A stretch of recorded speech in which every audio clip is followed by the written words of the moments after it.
Stefanus termasuk sepuh ya Mas Edi ya. Oke. Kami silakan Bapak. Baik, terima kasih atas kesempatan yang diberikan kepada kami. Yang kami hormati Romo Paroki, Romo Willy, dan para undangan semua serta saudara-saudariku lingkungan Thomas Aquinas yang berbahagia. Kita semua yakin bahwa selama ini memang belum banyak mengenal dan belum tahu tentang Thomas Aquinas itu siapa. Saya juga demikian, Pak Made juga demikian.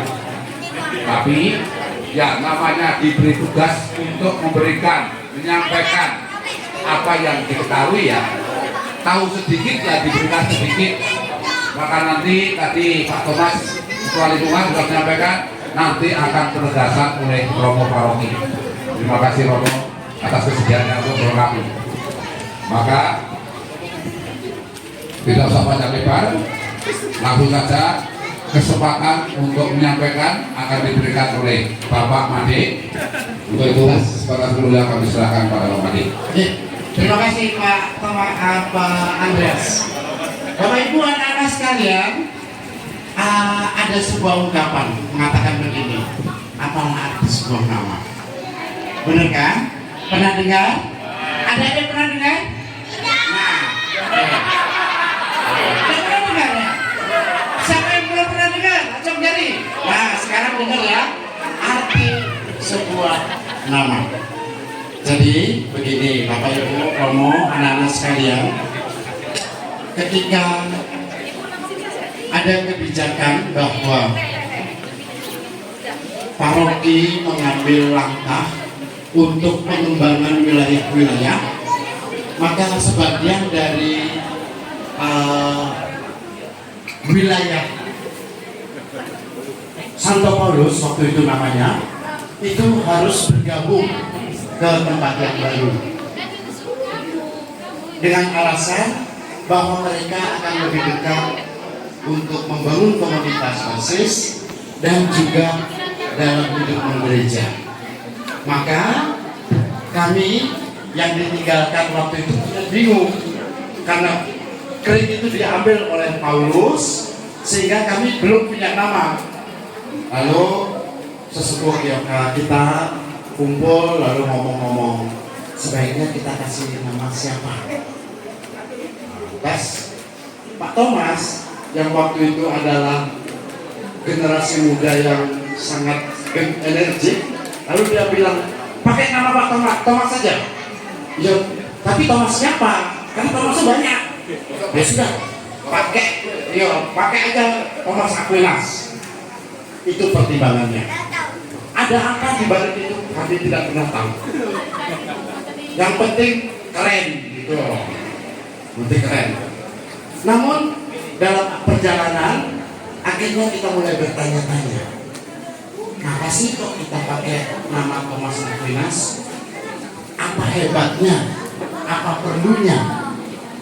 Oleh karena itu kemudian Pak Thomas Sigro yang sebagai ketua baru waktu itu menggagas, bagaimana kalau kita coba mengenal ketokohan dari Thomas Aquinas.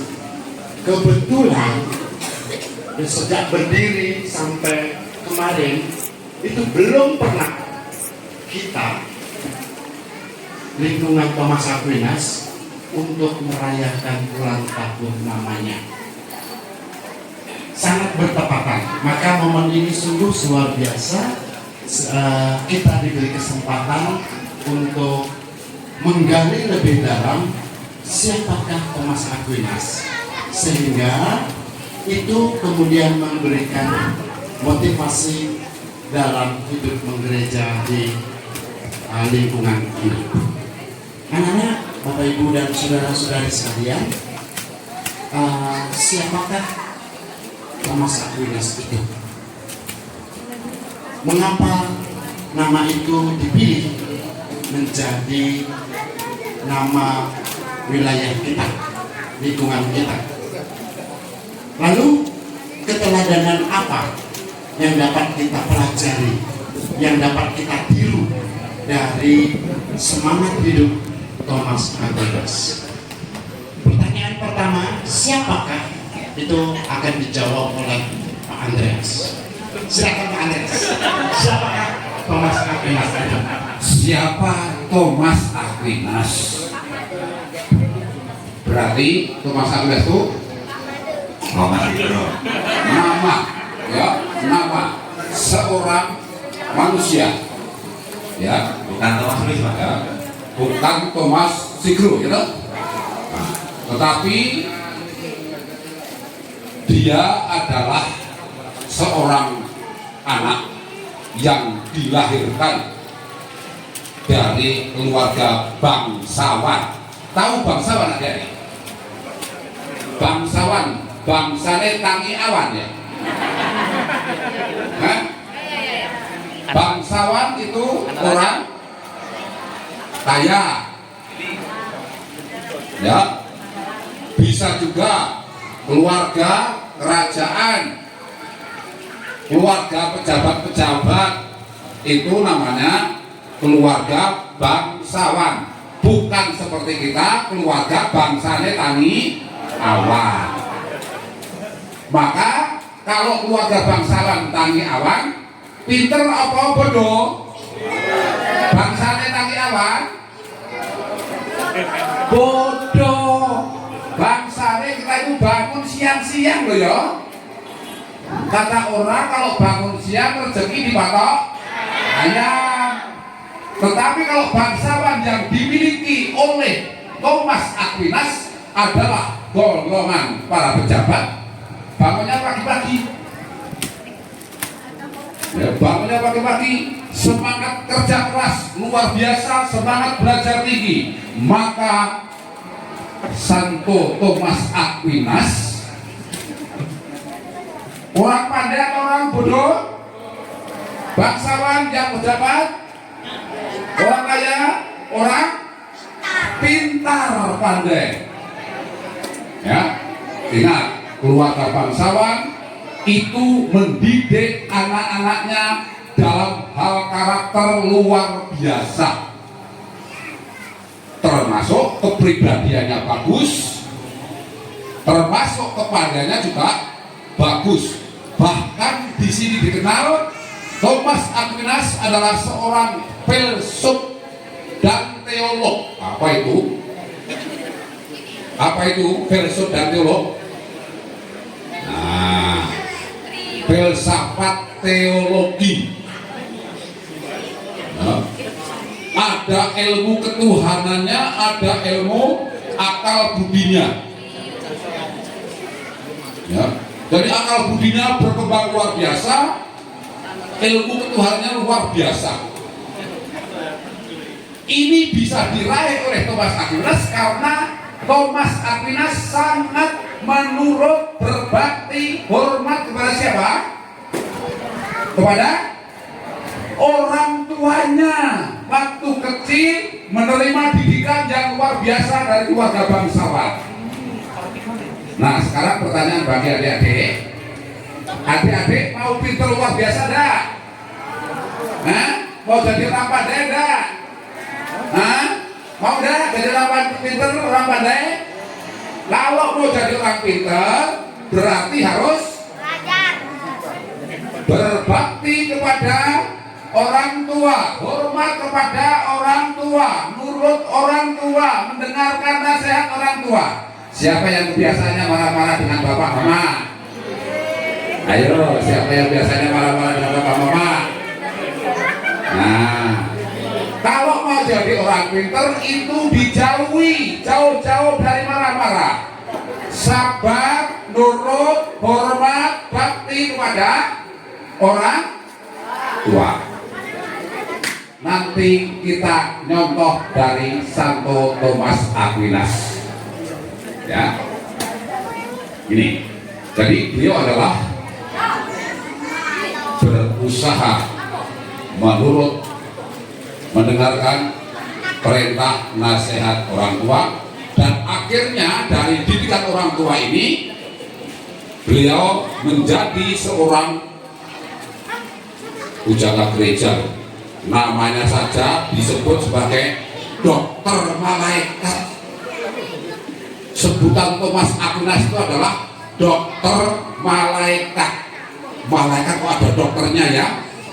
Itu karena memang kepandaiannya luar biasa, ya, kebijaksanaannya luar biasa.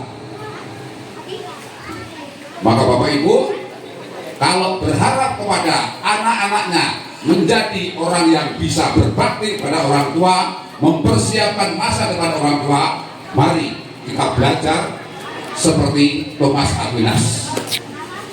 Karakter dididik, dibiasakan di rumah, di gereja, di lingkungan. Pengetahuan dibiasakan sekolah dengan baik, belajar dengan baik. Selanjutnya kiprahnya Thomas Aquinas seperti apa? Nanti akan disampaikan oleh Bapak Wadi. Mari Pak Wadi. Baik, terima kasih Pak Andres. Jadi kita sudah mendapatkan gambaran awal. Jadi Thomas Aquinas adalah seorang kelahiran bangsawan. Artinya bisa kita bayangin kekayaannya luar biasa. Karena pada masa itu rata-rata bangsawan kaya raya. Hal yang menunjukkan keluar biasaan yang kedua adalah pilihan hidupnya. Walau dia lahir sebagai bangsawan, ia memilih untuk mengikuti Tuhan, menjadi seperti Romo Willy. Hidup setia seutuhnya mempersembahkan kepada Allah.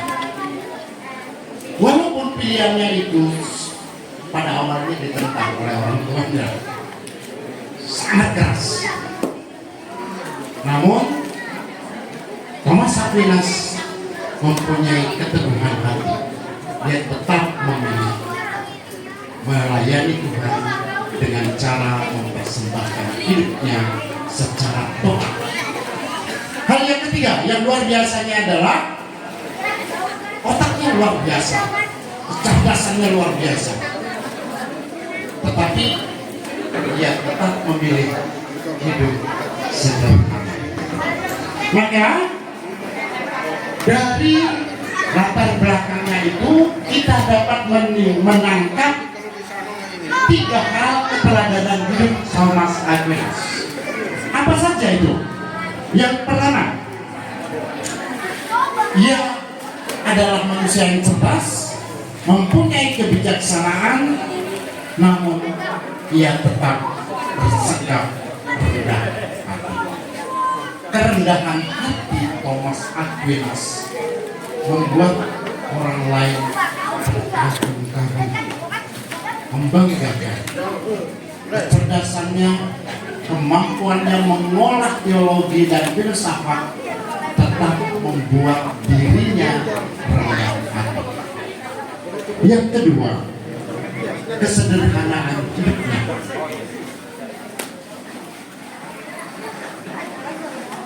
Dengan latar belakang keluarga kaya, ia tidak memilih gaya hidup mewah. Tidak. Dia jauh dari kata itu. Dia tetap tampil penuh kesederhanaan, tetapi sungguh bersengaja.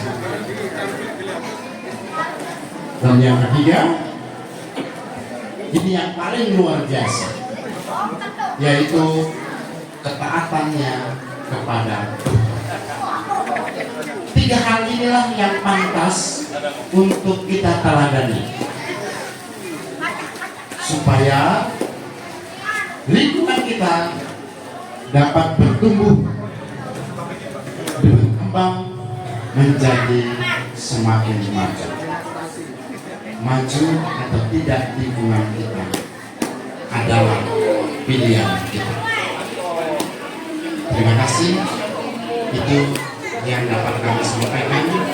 Kurang lebihnya nanti semoga Romo Willy dapat semakin menunjukkan kita dan memberi petunjuk kepada nama Tuhan. Terima kasih. Terima kasih.